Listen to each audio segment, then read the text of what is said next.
천안 지역의 기상을 분석을 해봤었습니다.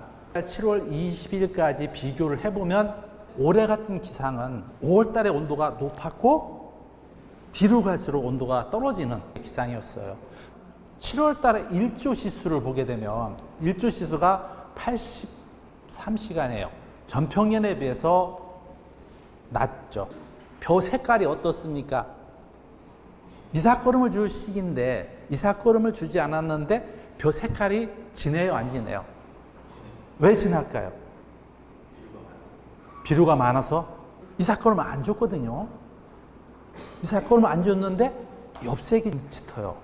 그 이유는 비가 내리면 빗속의 양분의 천연 공급량이 많아요. 질소질 성분서부터 시작해서 벼의 생육에 필요한 이러한 성분들이 많이 축적이 되어 있거든요.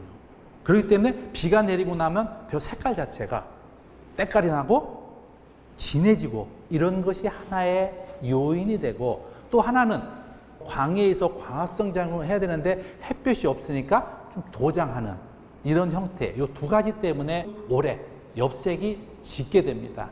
그래서 농민들이 저한테 전화가 와요.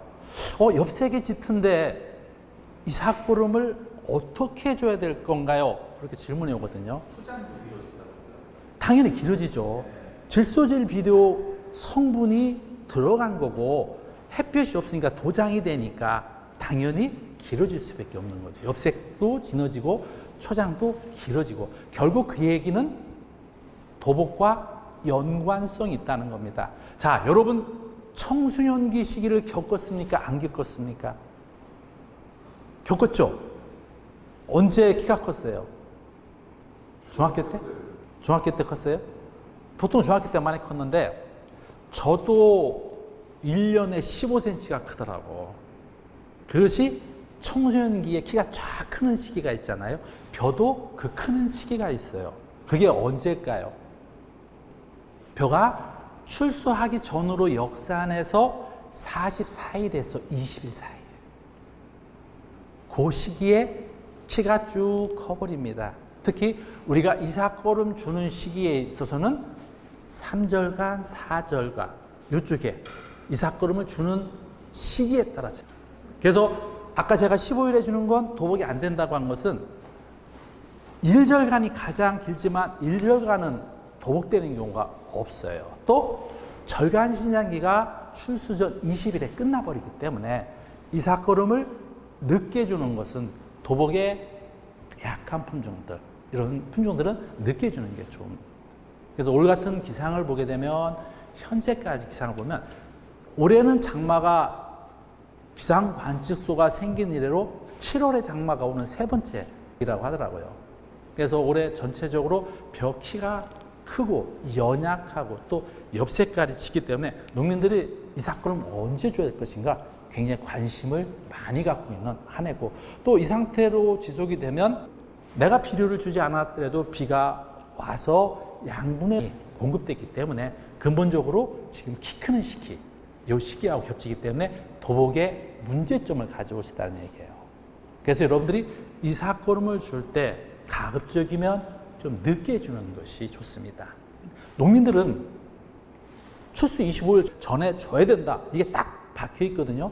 근데 과거에 이삭거름 언제 준지 아세요? 과거에는 이삭거름을 출수 30일 전에 줬어요. 30일 전은 유수분화기라고 해서 벼알이 생기는 시기거든요. 벼알을 많이 생기게 하자 30일 전에 줬는데 그때는 도복과 연관된 절간이 길어지는 사절간이 길어지기 때문에 도복이 문제가 됐기 때문에 24일로 왔어요. 앞으로 이것은 제가 볼 적에는 더 땡겨질 거라고 봐요. 도복에 문제가 되기 때문에. 그래서 여러분들도 농민들한테 권장을 할 때 도복에 약한 품종들이나 과본무가 된 품종들은 늦게 주라고 얘기를 하셔야 돼요. 이삭거름 주는 시기에 따른 도복의 차이 있어요, 없어요?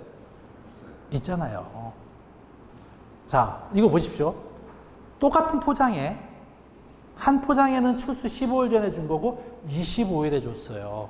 25일 준 거하고 15일 준 거하고 차이 나요, 안 나요? 나잖아요.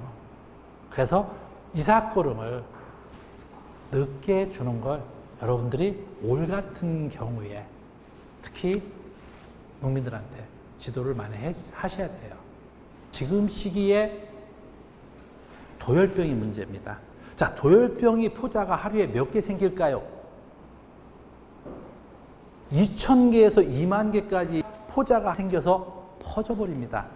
자, 내 눈에 도열병이 발생이 됐어요. 도열병에 가장 효과가 좋은 빔, 살포해서 방제해야죠. 지금 여러분들이 고개를 끄덕끄덕대지만 빔을 줘서는 안 됩니다. 여러분들이 꼭 알아야 될 것은 농민들한테 교육을 할 때 예방제가 있고 치료제가 있고 예방과 치료를 동시에 할 수 있는 약제들이 있습니다.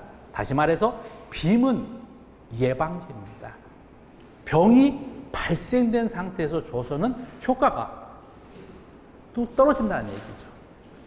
그래서 빔 같은 경우는 예방제고 또 치료제가 있고 예방과 치료를 같이 할 수 있는 약제들이 있어요. 중요한 것은 여러분들이 농민들이 도열병 약제를 어떤 걸 쓰냐고 물어볼 때 예방과 치료제 또 종합 방지하는 것이 있다는 것을 여러분들이 알고 거기에 맞춰서 지도를 해줘야 된다는 겁니다. 빔은 예방제지만 여러분 키타진 아시죠? 키타진은 예방과 치료를 동시에 할 수 있는 약제들입니다. 그것을 제가 다음 강의 때 좀 분류를 해서 어떤 것들이 있나를 해보겠습니다.